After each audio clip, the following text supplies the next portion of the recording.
Last time in episode 2, we left off looking a little bit into the prayer life of this new Nazarene sect. And we saw, their patterns of prayer. We saw the Shema and how they would insert new Christian things. They'd insert Jesus into this architecture of Jewish prayer. But we left off with them with this pattern of going up to the temple and then going back to their homes for this quote unquote breaking of the bread. Right. And that goes back to our threefold structure for this series. We're talking about the fellowship, the breaking of the bread, and the prayers. We've sort of done the prayers. So let's get into this breaking of the bread, right? Sure. We have to see...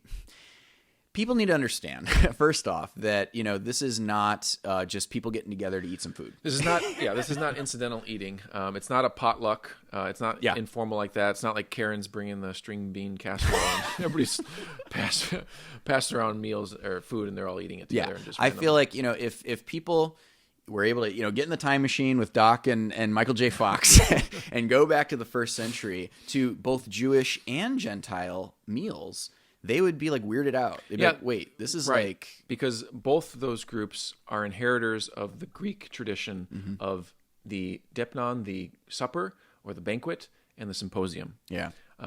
And when it comes to that, these banquets are ritualized, they're patterned, there's rules, there's expectations, things have to happen, and usually in a certain order at these suppers and these banquets. So in this episode, what we really want to do is just to set the context, the meal context, because since this is a breaking of the bread, it situates itself in that context, Jewish and Gentile, meal ritual. So let's start with the Jew part.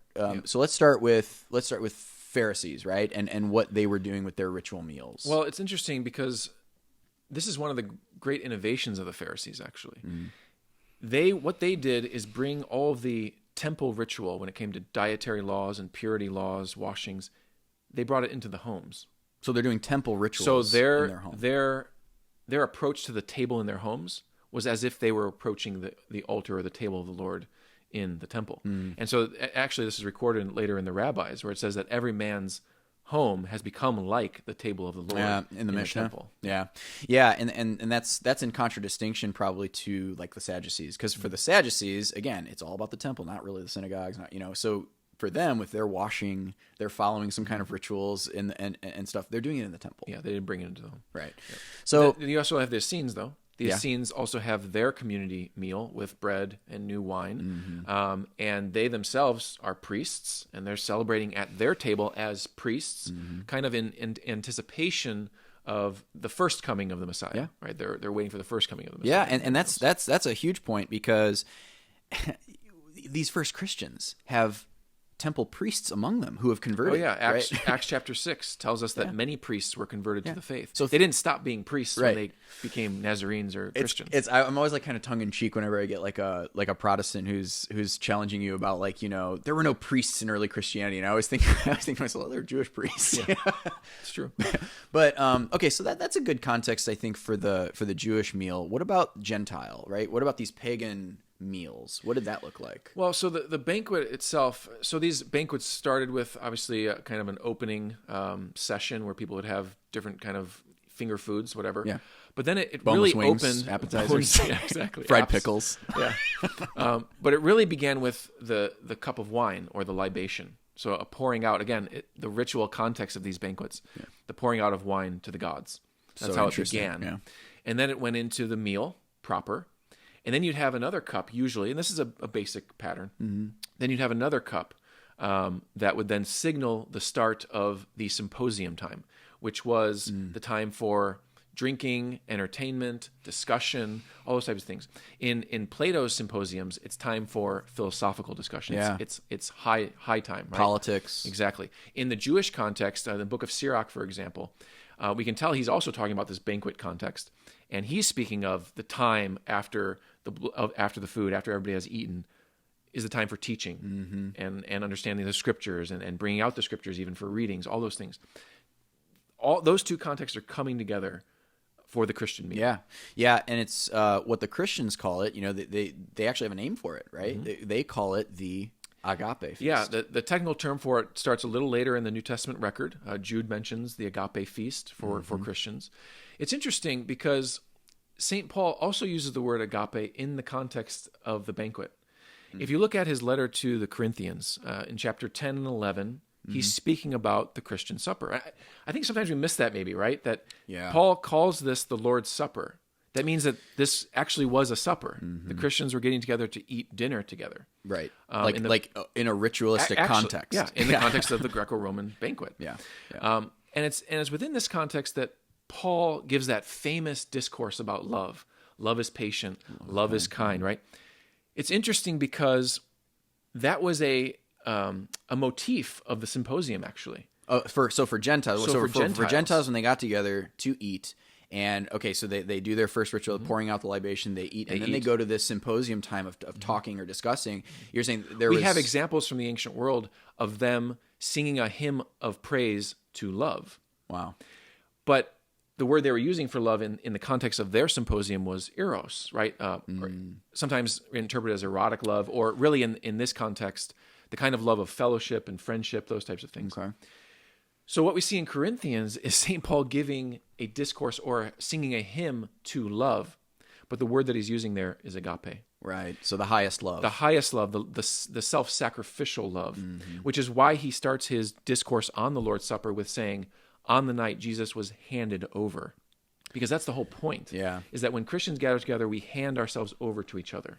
That's agape. Yeah. And that's actually a striking way to read it. I would suggest that people, when you go back and read 1 Corinthians chapters 10 and 11, and when you get to this love poem that Paul writes, this Christianized love poem, don't read it as, love is patient, love is kind, love is long-suffering. Read it as agape. Insert the word agape, and because it's in the context of this feast. Yeah. So it's agape is kind. Agape is long-suffering. Yeah, and you can kind of surmise, maybe so, maybe not. But maybe this is why, because of Paul's discussion here, that's why the Christians end up adopting the agape word, technically, as the word for this feast. Yeah, yeah.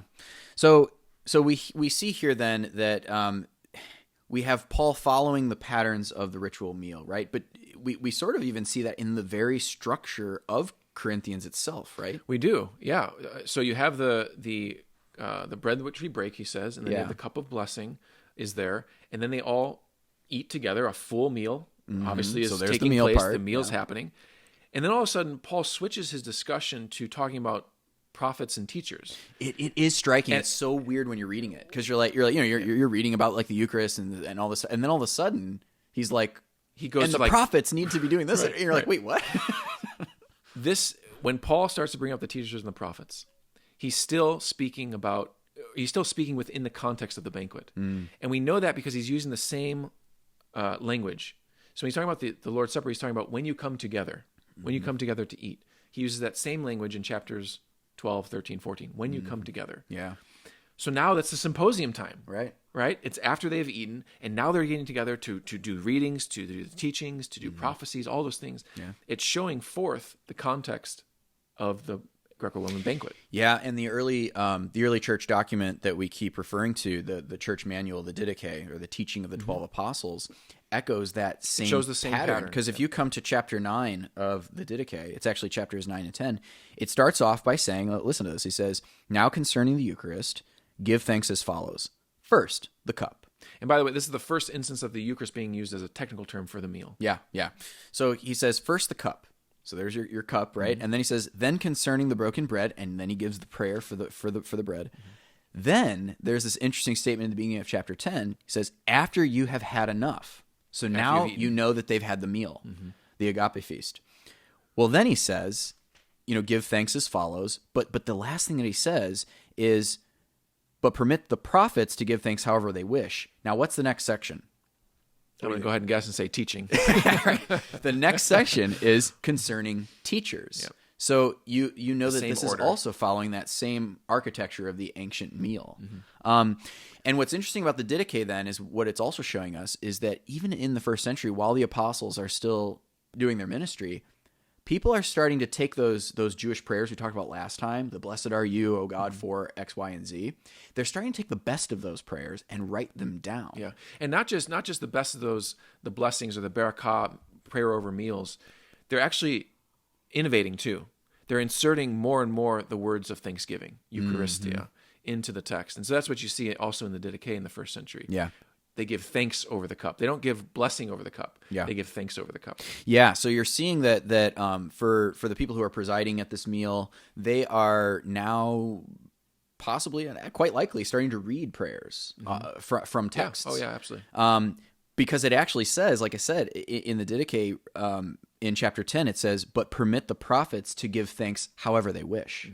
Which means that there's other people who are saying what they should be saying. And again, friends, this is first century. This is first century. So we're not at the potluck. We really are at a ritual meal, and that's the breaking of the bread. Yep.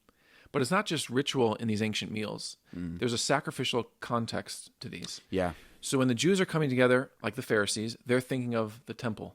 Okay. When the Nazarenes, the Christians, are coming together, what are they thinking of?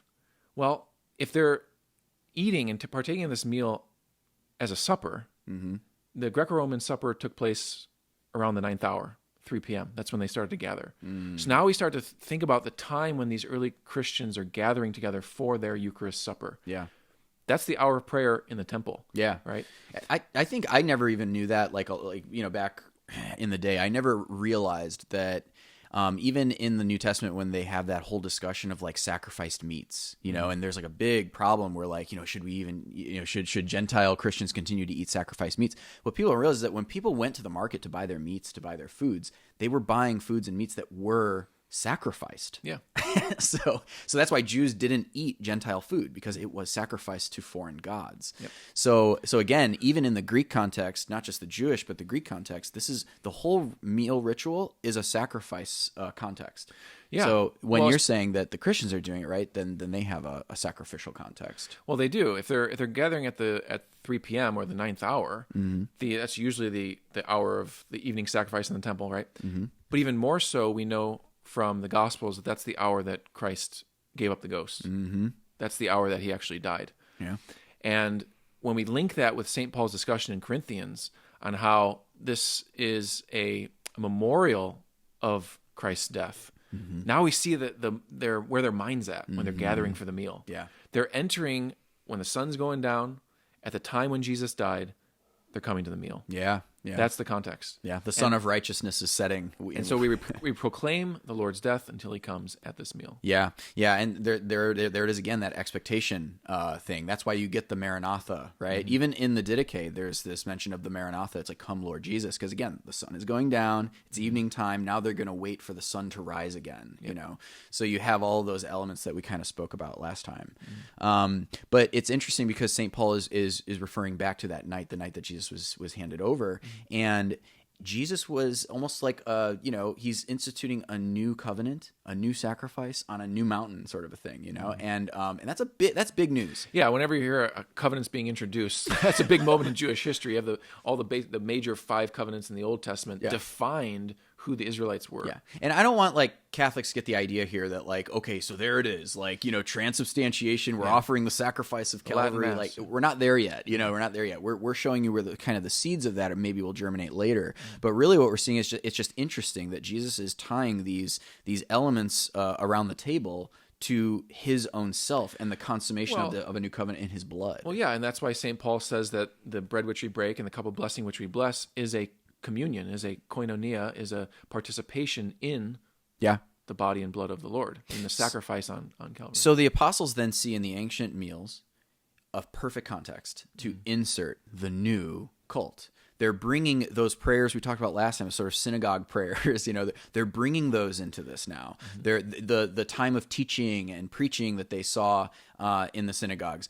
Which actually for Gentiles, the equivalent would be the symposium time. Yep. Those are getting fused now. Those are being brought in. And now we're seeing sort of like temple-ish ritual kind of being brought into this. So you're starting to see Christian worship emerging in this context. I think don't leave this episode without this point. And the point is that the meal, the banquet, the Lord's Supper wasn't like an appendage to what Christians did. It wasn't an add-on to worship. No.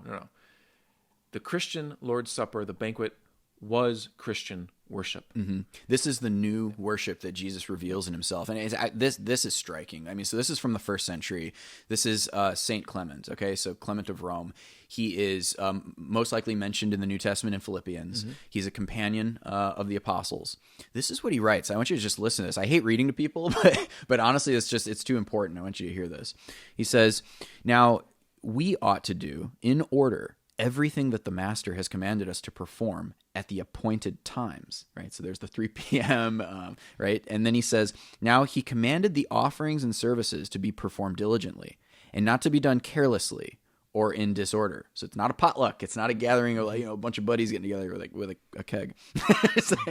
"But at the designated times and occasions, both where and by whom he wants them to be performed, he himself has determined by his supreme will." So you can see, right? He's even saying, and then he says, "Those therefore who make their offerings at the appointed times are acceptable and blessed, and those who follow the instructions of the Master can't go wrong." You can see there's seasons, there's times, there's occasions, there's offering. This is a new cult. Yeah, this is a new cult. Mm-hmm. So in the apostles' mind, you see this echoes of this in the New Testament when, for instance, now go read the book of Hebrews, chapter 12, right? No, literally. Read Hebrews 12 in this context, the context of the Christian meal of Christian worship. Yeah, because he says, you have come to Mount Zion, right? This isn't just like a common thing, and you've come to, the spirits of the righteous made perfect are present here. Mm-hmm. And you come to Jesus, the mediator of the new covenant. Exactly, who's spilling out his blood, and so you're seeing that. And then in James, when he says when you guys are coming together, right? He mentions the assembly. We translate it as assembly. Yeah. What's that word? Synagogue. What's that word, Danny? It's synagogue. It's synagogue. James actually uses the word synagogue to describe the Christian assembly. Well, but also in going back to Hebrews 12, that discussion ends with, "So therefore, offer up a worship in reverence and awe." Now, when's the last time you had dinner in reverence and awe? Right. Okay. That again puts it in this ritualized context. Yep. So again, if we're in the car with Doc and Michael J, and we go back to the agape of the earliest Christians, you would think this is bizarre. This is weird. That they're having dinner this way. In a way, Well, that they're having worship this way. Yeah. And you have to credit Vatican II in this, because for Roman Catholics, Vatican II repositioned the Eucharist as the summit of the Christian life. Yeah. Our meal, our banquet, is the pinnacle of everything that we do. Mm-hmm. That's how it was for the first century Christians. Mm-hmm. And that's why to abstain from it is not good. It's to remain aloof from it. And that's what people were doing. Mm-hmm. We became so fearful of the awesome and awful sacrifice. That's right. As the theology of the Eucharist deepened through the centuries, the ironic thing was that people stopped eating the meal. Yeah. And that's actually the tradition that the reformers unfortunately inherited. Mm-hmm. They thought they were introducing, let's practice Eucharist 3 times a year or a couple times a month or quarterly, whatever it is. But they stuck with that. Yeah. So nowadays you have some Protestants who only celebrate the Eucharist once a year or quarterly or something. No. The Christian meal defines who the Christians are. Mm-hmm. And you see this in the earliest first century. Those people from the outside, pagan observers of the earliest Nazarenes, of the earliest first century Christians, knew them by their meal. I think of Governor Pliny from Bithynia, the Roman governor, is writing this letter to the emperor. And one of the things he marks out about the Christians is that they meet for a meal and they use some common food for this meal when they meet on a designated day. But it wasn't common for them. No, it wasn't common for them. Municius Felix, a Christian writer, is writing kind of a dialogue between a pagan and a Christian, and he puts in the words of the pagan that, the banqueting of Christians is notorious. Everybody knows of this. Yeah. Right? So we know that outsiders saw the Christians as the banqueting people. Yeah. This really is, in the words of Vatican II, the source and summit of our Christian life. Absolutely. So I think that traces very well, at least the context for within which this breaking of the bread ritual is being done. But what we're going to do next time is we want to all get together into the time machine and go back and literally let's really look at imagine together, what did it look like? What did the building look like? What kind of sights and sounds would we be hearing? What would be the order? So we really want to dig in to get to reimagine and re-envision Christian worship in the next one. But I think this at least sets the context for the breaking of the bread.